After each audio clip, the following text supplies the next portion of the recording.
ओम नमः शिवाय। हरि ओम नमः शिवाय। बोलो शंकर भगवान। नारद जी कह रहे महाराज, योग के बल से आदमी उस परम तत्व को प्राप्त कर लेता है जो आपने कहा। महाराज ये तत्व किस किस को प्राप्त हुआ?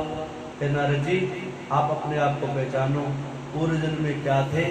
संतों की शरणागति से आप योग के माध्यम से ही आज पूरे ब्रह्मांड के अंदर भ्रमण कर रहे हैं, स्वच्छंद भ्रमण कर रहे हैं। आप दासी के पुत्र थे और आज कहाँ ब्रह्मा के श्रेष्ठ पुत्र बन करके पूरी तरह में पूरे ब्रह्मांड में स्वच्छंद भाव से भ्रमण करते रहते हैं। ये योग के ही कारण से हैं। नारद जी इस प्रकार से महाराज और कुछ भी संशय हमारे बीच में फिर सुनाओ।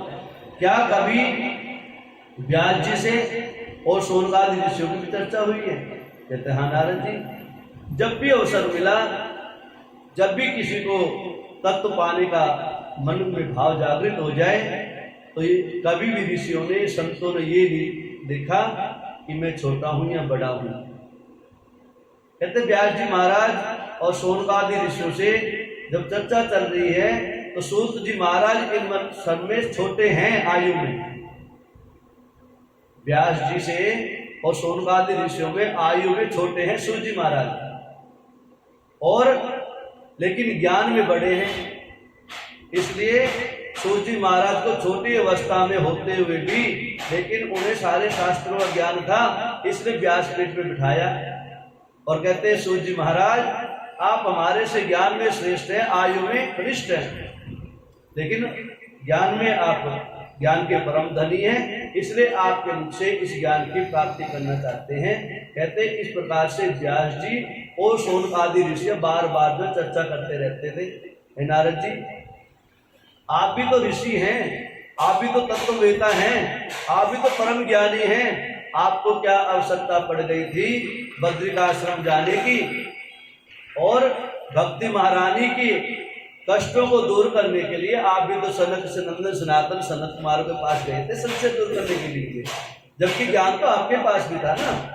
लेकिन नहीं, आपने भी ये सोचा कि भक्ति महारानी जागृत कैसे हो और ज्ञान और वैराग्य जागृत कैसे हो, इसलिए किसी संत की वाणी सुननी जाए तो अच्छी बात है। इसलिए संत जो है एक दूसरे संत की वाणी सुनने की मन के अंदर भाव जागृत रखते हैं कि हो सकता है आज इस संत की वाणी सुनने से मेरा कुछ अच्छा हो जाए, अच्छी वाणी सुनने। कहते इसे नारद जी बार बार एक व्यास जी से नहीं, जो भी मिल जाए जहां मिल जाए अवसर प्राप्त हो जाए कथा सुनने का सुन लो, उतर जाए तो अच्छी बात है, नहीं उतरे तो सुन के तो आ ही गए हो। लेके क्या आए हो? लेके आए हो ना, कुछ तो ज्ञान लेके आए हो। इसलिए संतों का हरदम ये निश्चय रहता था, जो भी संत मिल जाते चलते रहते थे। पता लगा अमुक अत्रि ऋषि का आश्रम आया, चलो अत्रि ऋषि जी से राम राम कर लेते हैं। रुके महाराज जी जय हो, छोटे हो बड़े हो ऋषि ऋषि कहे गए। महाराज कुछ ज्ञान की बातें हो जाए, अत्रि ऋषि को ज्ञान सुना रहे। कहते अब अत्रि ऋषि जी चल रहे हैं, भारद्वाज जी का आश्रम आ गया, अब अत्रि ऋषि जी जो है भारद्वाज जी से ज्ञान ले रहे हैं। कहते हैं संतों का काम है एक दूसरे से ज्ञान बांटना, और जब इकट्ठा होता रहे और जब चतुर्मास आ जाए तो गृहस्थों के पास चले जाते हैं 4 महीने के लिए, उनको कुल ज्ञान की कथा की सारी बातें सुनाते हैं। उस शिव तत्व का ज्ञान आम जनमानस को सुनाने के लिए घर घर जो है संत महात्मा व्यास के रूप में पहुंचते हैं। बोलो शंकर भगवान। कहते हैं एक बार की बात है, नारद जी पूछे महाराज हमने सुना है एक गुह्य ज्ञान भी होता है। गुह्य ज्ञान मतलब जिसके विषय में गुप्त ज्ञान, जैसे गुप्त विद्या होती है ना, गुप्त धन होता है, गुप्त बातें होती हैं। कहते महाराज गुप्त ज्ञान जो है भोले बाबा ने किसको दिया? अर्थात वो सारे रहस्य, गुप्त ज्ञान के सारे रहस्य, यंत्र मंत्र और तंत्रों का ज्ञान किसको सुनाया? भगवान ने गुह्य ज्ञान से बोलते हैं। कहते हैं नारद जी सारा गुह्य ज्ञान भोले बाबा ने माता पार्वती को सुनाया। इसलिए जितनी भी शक्ति है, गुह्य ज्ञान की, यंत्र मंत्र तंत्र की विद्या है, सारी माँ भगवती के नाम से है। देवताओं के नाम बहुत कम है। सारी भी तंत्र विद्या है, गुप्त ज्ञान है। वो सारा ज्ञान आदमी को बैठे बैठे कैसे गायब हो जाना है, आदमी को बैठे बैठे यहाँ से 100 कोष की यात्रा कैसे कर लेनी है, आदमी बैठे बैठे दूसरे आदमी से बातें कैसे करनी है, वो सारे मंत्र माता पार्वती को भोले बाबा ने सुनाए थे। इसलिए माता की शक्ति पूजन इसलिए किया जाता है। सारा गुह्य ज्ञान माता पार्वती की बताया गया था। भगवान हे पितामह कैसे मंत्र हैं, कहते क्यों नहीं है। पहले कौन से संत महात्मा चित्रकूट के घाट पे बैठ के तुलसीदास जी बातें करते रहते थे, तो कैसे बातें करते थे? उससे कोई मोबाइल थोड़े थे, टेलीफोन थोड़े थे, तार थोड़े बिछी हुई थी। फिर कहते वो गुह्य ज्ञान था, वो मंत्र थे। भारद्वाज जी अत्रि से बातें कैसे करते थे? माता अनुसुईया माता पार्वती से कैसे बातें करती थी? कहते सारा गुह्य ज्ञान है। ऐसे ऐसे मंत्र हैं, ऐसे ऐसे मंत्रों का सार है, जिसके जपने से, जिसके पढ़ने से, जिसकी तपस्या करने से, जाप करने से आदमी सारी शक्ति प्राप्त कर लेता है। लेकिन नारद जी, ये तो समय का परिवर्तन है। कलयुग बहुत छोटा है, आयु का प्रमाण नहीं है, किसी का विश्वास ही नहीं है। जन्म लिया और चल बसा, और एक आदमी 2700 साल का बैठा हुआ है, एक आदमी शादी हुई, अर्थी, और थोड़ी देर बाद उसकी अर्थी निकल गई। किसको गुह्य ज्ञान दे? ये जो समय का परिवर्तन है, समय की मर्यादा है, कलयुग के अंदर किसी प्रकार का गुह्य ज्ञान लागू भी नहीं होता। आने वाले समय में ये गुह्य ज्ञान लागू नहीं होगा। ये तो गुह्य ज्ञान उसी समय के लिए बनाया गया था जिस समय में 1-1 लाख 10-10 हजार वर्षों तक तो आम ऋषि महात्मा और आम दानव और मानव तप करते रहते थे। 10-10 हजार वर्षों तक तप करते थे। उनकी कितनी तो आयु होगी और उनकी कितनी यश होगा। कहते ये तो समय ऐसा आएगा, कलयुग के अंदर सारा गुह्य ज्ञान नष्ट प्राय हो जाएगा, लोप हो जाएगा। इसलिए महाराज फिर आशीर्वाद जो दिया जाएगा तो सारा वैसे ही हो जाएगा। ना तो चिरंजीवी भव का आशीर्वाद दे सकते, ना हो सकता, ना सौभाग्यवती अखंड सौभाग्यवती का आशीर्वाद देना चाहिए, ना हो सकती। महाराज फिर क्या देना चाहिए? यशस्वी भव, दीर्घजीवी भव, सौभाग्यवती भव, आयुष्मान भव, आयुष्मती भव, ये आशीर्वाद देना चाहिए। ये अखंड सौभाग्यवती भव का आशीर्वाद तो सतयुग, त्रेता, द्वापर तक चला है। द्वापर में तो ये भी छीण हो गया था, कलयुग में तो रह ही नहीं गया। इसलिए ऐसा आशीर्वाद, और इसलिए तो फलता नहीं है। बहुत से कहते थे अखंड सौभाग्यवती भव, अखंड का मतलब है तो अखंड ही है। और जनपत्री में लिख रखी है ब्राह्मण देवता ने, इसकी 54 वर्ष की आयु है, और वही ब्राह्मण अखंड सौभाग्यवती का आशीर्वाद दे रहा है। इसका मतलब कहीं न कहीं बीच में दोष है, दोष लगेगा। ब्राह्मण की वचनों का दोष लग जाएगा, ब्राह्मणों की वाणी को भी दोष लग जाएगा, और आयु का दोष तो है ही, कलयुग की प्रधानता है। इसलिए वो आशीर्वाद देना चाहिए, आयुष्मान भव, आयुष्मान भव, सौभाग्यवती भव। जब तक भगवान की कृपा है, जब तक आयु है, जब तक भगवान आपको निरोगी रखे, इतना रखे, स्वस्थ रखे, मस्त रखे, ऐसे आशीर्वाद देना चाहिए। कहते इस प्रकार से माता भगवती ने जब गुह्य रहस्य पूछा, महाराज सबसे गुप्त ज्ञान कौन सा है? कहते हैं माता पार्वती जो कहने लगे भोले बाबा, कहते देवी बाकी तो मैंने आपको यंत्र मंत्र, साबर मंत्र बोलते हैं उनको, साबर मंत्र जो गुप्त मंत्र होते हैं ना, साबर मंत्र होते हैं। सिद्ध कुंजिका जो स्तोत्र पढ़ा जाता है वो भी साबर तंत्र से ही मार्कंडे पुराण के अंतर्गत भगवती दुर्गा सप्तशती के बाद में लगाया गया है, साबर है वो भी बहुत पावरफुल मंत्र हैं। और इतने पावरफुल मंत्र है यदि उसका करने लग जाए ना तो हमारा शरीर भी है उसकी शक्ति को सहन कर पाएगा। इसलिए पहली बात तो होता ही नहीं है सिद्ध वो, और हो जाए तो थोड़े दिन के बाद में उस जीव की गति बड़ी निराली हो जाएगी, अर्थात वो उस शक्ति को अपने अंदर समाहित नहीं कर सकता। क्यों? हमारी उस शरीर की पावर ही नहीं है। 10-10 हजार वर्ष, 20-20, 50-50 हजार वर्ष, लाख-लाख वर्ष की आयु होती थी तो इतनी शक्ति भी होती थी, तो सामर्थ्य भी होता था। उन मंत्रों को अपने अंदर उस शक्ति को रोकते थे, जब भी आशीर्वाद दे देते थे। चलती गाड़ी को रोक लेते थे, कोई ऋषि जा रहा है उसको बुला लेते थे, रोक लेते थे। किसी का दुख होता था तो मंत्र के द्वारा उस दुख को तुरंत हरण कर लेते थे। उसी टाइम उसको मृत्युंजय मंत्र बोल करके उसकी मृत्यु का हरण कर लेते थे। या तो माता सावित्री ने भी इसी मंत्र का प्रयोग किया था। जब तो यमराज के घर से ले आएगी, आज लाके देखो ना, बुखार भी नहीं भगा सकते, छींक आ गई तो आएगी, 3 बार छींकेगा, छींक भी नहीं रोक सकते। कहते हैं नारद जी उस समय की परिपाटी है।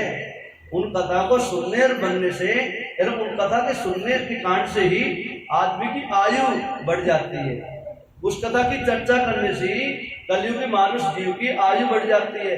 अनेकों प्रकार के दोष दूर हो जाते हैं जो इन कथा को सुनता है।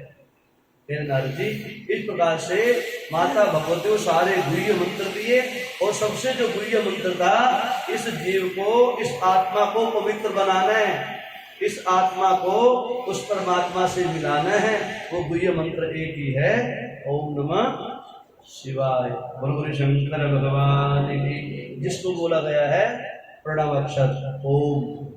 ओम के अंदर ही श्री माँ काली, मानक श्री माँ सरस्वती, ओम के अंदर ही ब्रह्मा विष्णु महेश, ओम के अंदर ही पूरी सृष्टि समाहित है। जो ओम का जाप करता है, ओम की ध्वनि का उच्चारण करता है, वो समझो उसने अपने जीवन में गुह्य से गुह्य ज्ञान की प्राप्ति कर ली है। बोले गुरु शंकर भगवान। महाराज आपने कथा सुनाई थी पीछे सन्यासियों की। सन्यास क्या होता है? क्या गृहस्थी भी सन्यासी होता है? मैं बता रहा था परसों, हमारे पिताजी तो ऐसे करते हैं, हम भी ऐसे करने का अभ्यास कर रहे हैं। बाबा सबको बना देंगे लेकिन बने नहीं। सन्यासी क्या गृहस्थी बन सकता है? क्यों नहीं बन सकता? सच्चा गृहस्थी ही सन्यासी बन सकता है। एक निष्ठ रहो, सत्यनिष्ठ रहो, व्रतनिष्ठ रहो, कर्मनिष्ठ रहो, सदाचारी रहो, सद्व्यवहार करो, और अपने सदगृहस्थ का अच्छी तरह से पालन करते रहो। और पालन करते करते पुत्र हो जाए, पुत्री हो जाए, उनकी सही व्यवस्था कर दो, और उसके बाद में भगवान से प्रार्थना करो, महाराज आपकी कृपा हो जाए। गंगा जी तो जाऊंगा नहीं, घर चला जाए तो बड़ी अच्छी बात है। देवी जी हो तो फिर कैसे दोनों चले जाओ, या तो एक मत हो, नहीं तो देवी जी को, देवी अब हमारा एक ही कर्तव्य है, भगवान का चिंतन करना है, संन्यास दान करना है। बच्चे जो कर रहे करने दो, वो कुछ माल उड़ा रहे उड़ाने दो। आपने जो उड़ाया आपने समय उड़ाया, अब बच्चों का समय आ गया, अब उनको उड़ाने दो ना, उनकी ज़्यादा टेंशन करो। उनको अच्छा कर सकते तो करो, नहीं तो उसके बीच में जो है ना अपनी टांग मत उड़ाना, वरना पता लगे बहू ने बोलो शंकर भगवान की। इस प्रकार से कहते हैं सुंदर भाव जिसका जागृत हो जाए, भगवान के अंदर रम जाए, भगवान की लगन लग जाए, वो गृहस्थी में रहते हुए सबसे बड़ा सन्यासी होता है। अभी तो वस्त्र धारण करो, पहले गेहुआ वस्त्र धारण कर लो, और गंगा जी में डुबकी मारो, गया भी जाओ, जहाँ जाए जाओ, वानप्रस्थी बन जाओ, हिमालय के तले पर चलो, केदारनाथ चले जाओ, बद्रीनाथ चले जाओ, जहाँ लगे चले जाओ। नहीं तो सच्चा सत्संगी, सच्चा सन्यासी तो गृहस्थ आश्रम में रहो, खाओ पियो मोजड़ाओ, और प्रभु बाबुण गान करते रहो। ऐसा सुंदर सन्यास आश्रम कहा गया है। लेकिन सन्यासी भी साथ साथ में महादेव के ही रूप होते हैं। जो सच्चा सन्यासी होते हैं, क्या सन्यासी ऐसे नहीं बनता है, और कोई बन जाता है तो कहते हैं उसकी 7 पीढ़ी आगे की और 7 पीढ़ी पीछे की तर जाती है। जिस घर से, जिस कुल से, जिस समाज से एक सन्यास आश्रम धारण कर जाता है, सन्यासी बन जाता है, बाबा बन जाता है, ऐसी उनकी 7 पीढ़ी तारने वाला होता है। इसलिए ऐसा सद्गृहस्थी ही कर सकता है सदगृहस्थी ही एक अच्छा सन्यासी भी बन सकता है। गुरु शंकर भगवान की। इस प्रकार से जो है सन्यासियों की अनेकों प्रकार की कथाएं नारद जी को ब्रह्मा जी के द्वारा सुनाई गई। कहते इस प्रकार से महाराज माला पूजन का विधान बताया गया। माला पूजन कैसे होनी चाहिए, पूजा कैसे करनी चाहिए, कौन सी माला करनी चाहिए, कौन से मंत्र के लिए कौन सी माला करनी चाहिए। तुलसी माला विष्णु भगवान की पूजा के लिए, लाल चंदन की माला माता दुर्गा के लिए, भोले बाबा की रुद्राक्ष की माला, और नहीं कोई मिले तो सभी मंत्रों के लिए रुद्राक्ष की माला सर्वश्रेष्ठ होती है। महाराज रुद्राक्ष साक्षात में महादेव की शक्ति है, आंखें हैं। रुद्राक्ष भगवान का अंश है, शक्ति देती है, भक्ति देती है, मुक्ति देती है, यश देती है, मान देती है, सम्मान देती है, लक्ष्मी देती है, पुत्र देती है, धन धान्य सब कुछ देती है। इसलिए रुद्राक्ष की माला सर्वश्रेष्ठ होती है। महाराज कौन सी माला होनी चाहिए, जो पवित्र माला हो, शुद्ध करी माला हो। एक दाना भी यदि हृदय में, रुद्राक्ष का एक दाना भी यदि हृदय में आपने कवच के रूप में धारण कर लिया है, वो आपको आयु देगा, आरोग्यता भी देगा, स्वास्थ्य लाभ भी देगा, विद्या भी देगा, बुद्धि भी देगा, मान और सम्मान भी देगा, कीर्ति भी देगा, शत्रु पराजय देगा। सदविष्ट की सिद्धि करने वाला एक रुद्राक्ष भी आपके ऊपर इतनी दया कर सकता है। ऐसे महादेव की कृपा से जीव को, सदगृहस्थी को, सन्यासी को, ब्रह्मचारी को, वानप्रस्थी को, चारों धर्मों में रुद्राक्ष धारण करने का नियम बताया गया है। इसलिए नारद जी जो रुद्राक्ष धारण कर लेता है वो मनवांछित फल की प्राप्ति कर लेता है। गुरु शंकर भगवान की। इस प्रकार से नारद जी प्रणवाक्षर, रुद्राक्ष की माला और अनेकों प्रकार की माला और मंत्र जाप करने की विधि आपको बताई। कहते महाराज इस प्रकार से अनेकों कथा आपको 3 दिन की कथा में और तुम लोगों को मिलेगी, जो सारी ज्ञान की बातें आएंगी। हमको कैसे उठना चाहिए, कैसे बैठना चाहिए, क्या खाना चाहिए, क्या व्यवहार में बोलना चाहिए, क्या सुनना चाहिए और क्या दूसरे को सुनाना चाहिए, सुनाना चाहिए भी ना सुनाना चाहिए। ये सारी बातें 2 दिन की कथा हो रहेगी, मैं 3 दिन की रहेगी। हाँ जी, हाँ 3 दिन की रहेगी। और गुरु शंकर भगवान की 4 दिन की रहेगी। मंगलवार को तो यज्ञ है, मंगलवार को तो प्रसाद मिलेगा। हाँ, और दूसरी बात और है